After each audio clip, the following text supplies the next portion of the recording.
helps them massively is VAR, as we saw at the end, because those decisions that come down to millimetres are getting called now, whereas if you're leaving that to human error, they're getting caught out. So often after Champions League games in midweek, we see teams coming a little bit lacklustre at times. But today, Man City's 181 sprints was the highest in a league game for them this season. Bernardo Silva was 12.45 kilometres, more than anyone this weekend.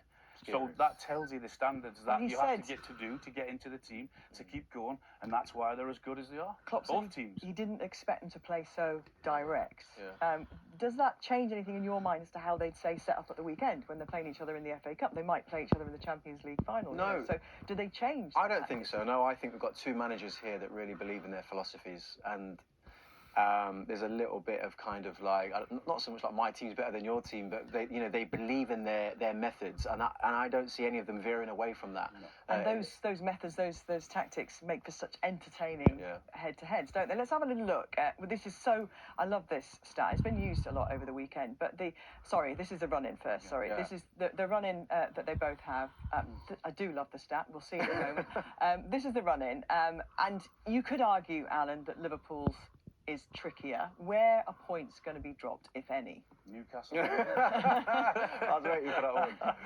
No, I agree. I mean, on paper, Liverpool do have, I think, the harder running, but I don't think that will affect them with the squad that they have, the forward options that they have. You can see he left players out today who were in the midweek. He'll switch it again in midweek and rotate players, but they can do that now because of the ability that they've got in the squad, Liverpool.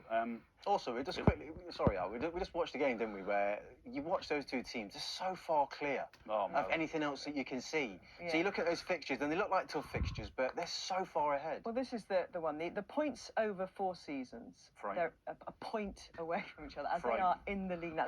It's nothing, is it, a point over all those matches? They are so tight, so close. It may come down to a point, it may come down, to goals. Who knows? That's why I think after that result today, you kind of look at it and you don't know how to feel. You don't know whether you're looking at it and going, oh, well, City have missed one there or Liverpool have missed one there. It's so tight, it could go either way. But all I know, we was all treated to an unbelievable game of football, of which, from the standard of it was just so high that, you're looking around going, I don't see anyone else getting closer. Where does it, for you, in Premier League history, in football generally, where's that rivalry? Because, I think Mark Lawrence has said it's Liverpool, it's Barcelona, Real Madrid levels of rivalry. Well, it's different styles of play. I mean, when you look back at the Man United team that won the treble, or the Arsenal, the Invincibles team, or that Chelsea team that Mourinho had, I mean, they were totally different. They were a horrible team to play against. They could do almost anything. But the way these two are on the eye, the way they go after teams, the way they press, the way they sort of set the standard with passing from the back, with the goalkeepers starting the game off. It's a very different game, what these two play, to what has been played in the past. But the standard that these two have set over the past few years, it's just been outrageous. It's been great to watch. Okay, well, Burnley's hopes of avoiding relegation were given a big boost by their 3-2 win over Everton this week. Next was a trip to bottom place Norwich, and Vicky Sparks was at Carrow Road. Another huge game.